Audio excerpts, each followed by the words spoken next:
Hello Year 9 and welcome to your next living room lessons. This is a slightly different living room lessons today. As you can see, I'm not in my living room, I'm sat at my desk, and that is because we are doing something slightly different for today's lesson. So you've now had 4 lessons of the GCSE. You've had a look at the patterns of retail and how they've changed and where you might find different types of retail.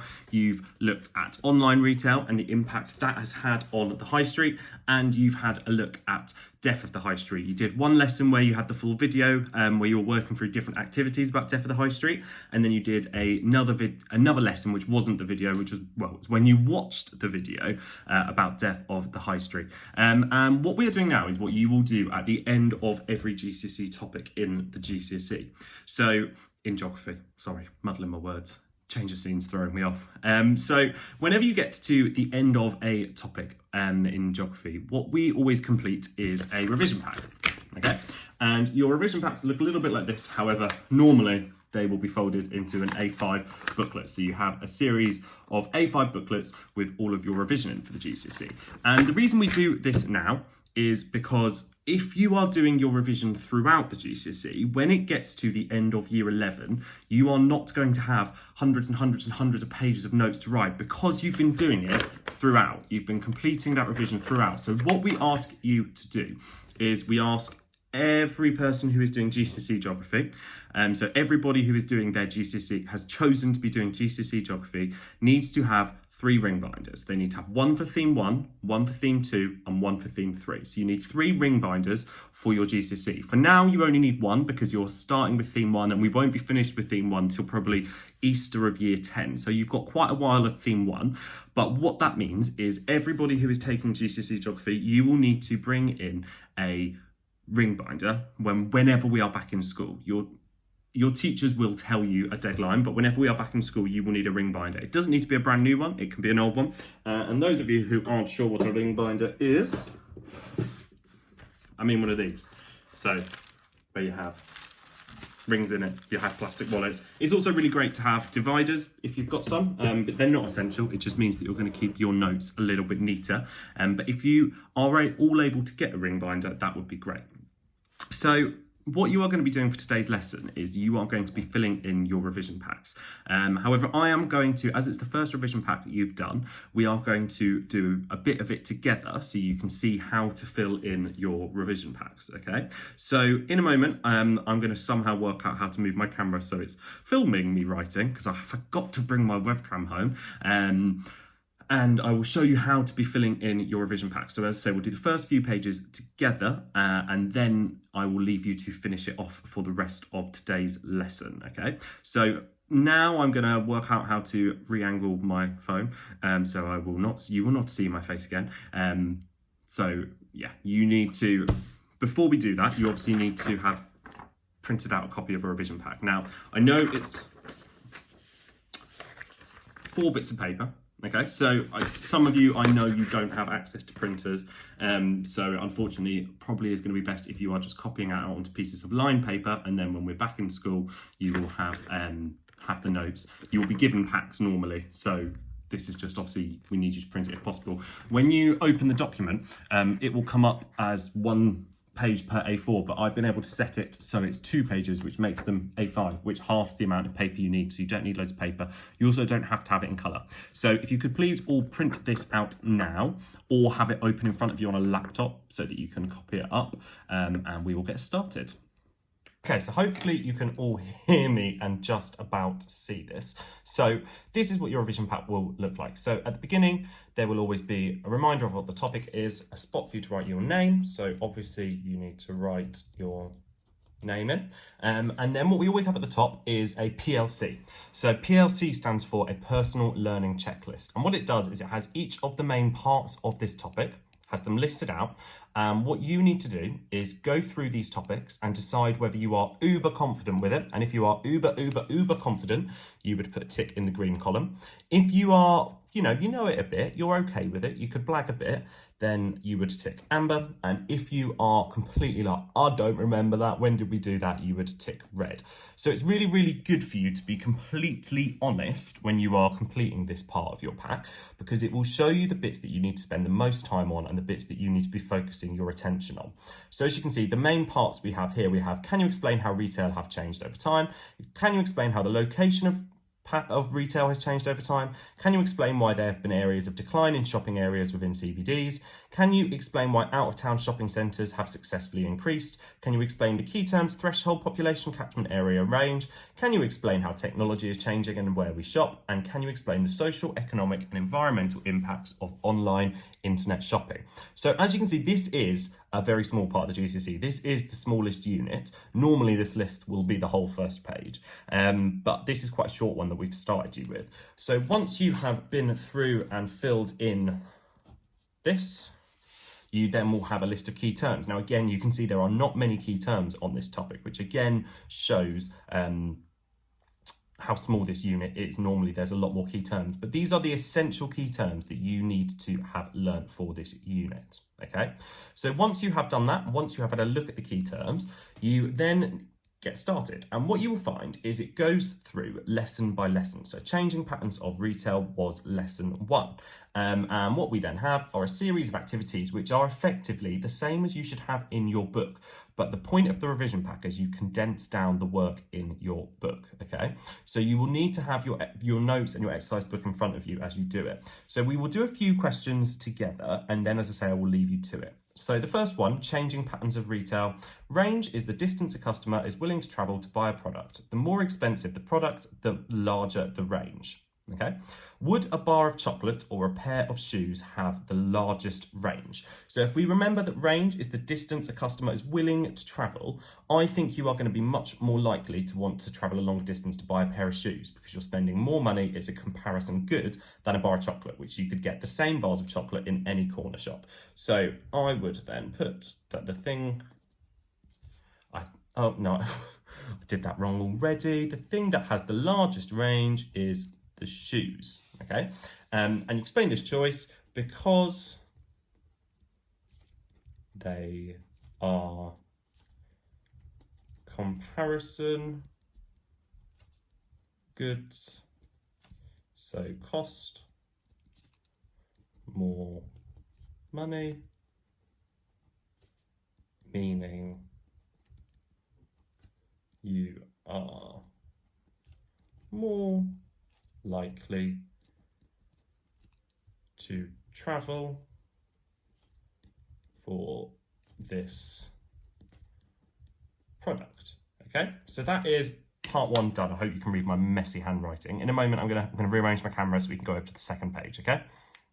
Okay, Year 9, so we have moved over to the next page, and you can see that the next part of our booklet is about convenience and comparison goods, all right? So what we've got is a little bit of a gap fill. There's a little bit of information there to help you. So it's not like you're out there completely blind on this, but your first point is convenience goods equal cost items you buy.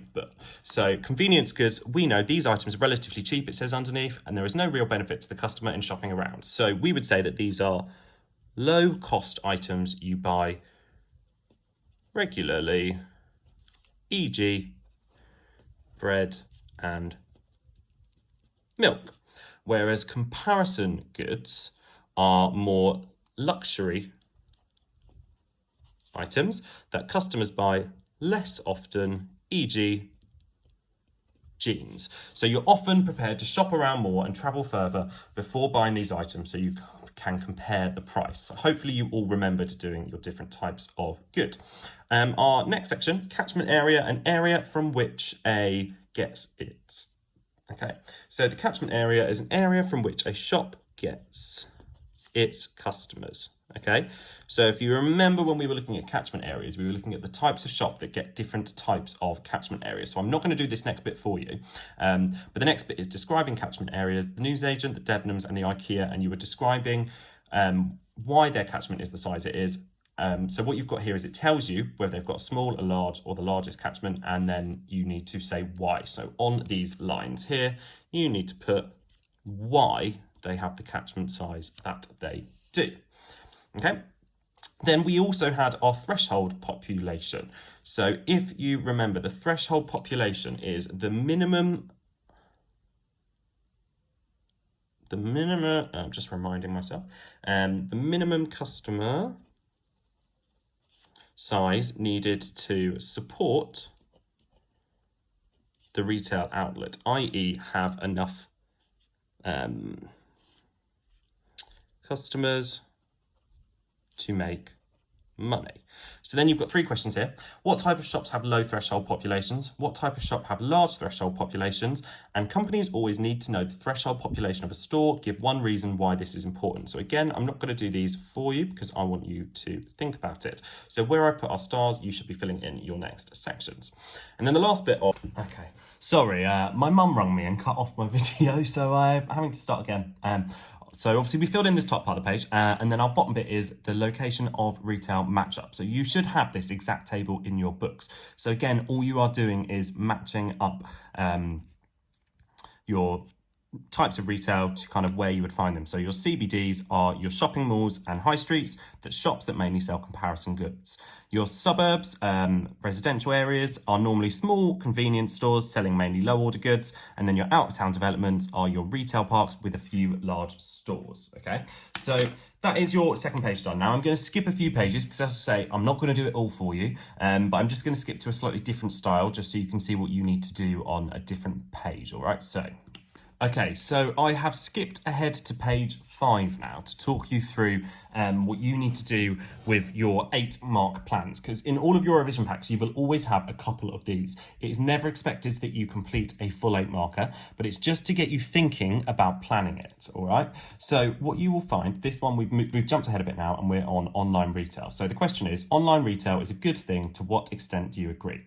Then what you have got are your arguments for, your counter arguments, your judgment, and your reasons for your judgment. Okay, so in your arguments and reasons for why online retail is a good thing, so the reasons why you might agree with the statement, you need to do 2 simple bullet points in here. So reasons online retail is a good thing is that people living in remote areas can access goods.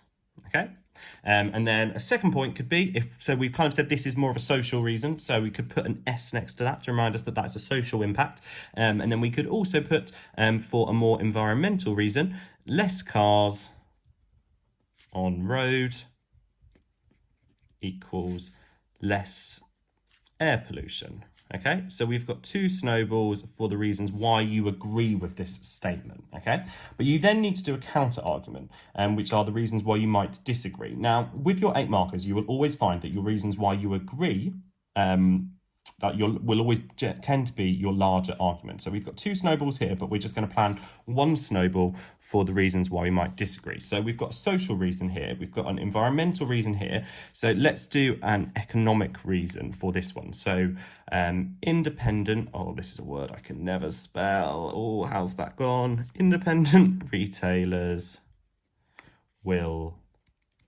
lose footfall. Okay, so we've got 2 reasons why we might agree, 1 reason why we might disagree. Now, because we've got 2 reasons why we might disagree, in our judgment, the percentage is probably going to be higher. So we are probably going to say something like we 80% agree with this statement. And then to finish up, you need to do reasons why you agree. So you could have a look at this and be like, right, we've got a social, we've got an environmental, and we've got an economic. Now, you could say that you think environmental reasons, oh, my handwriting's terrible, isn't it?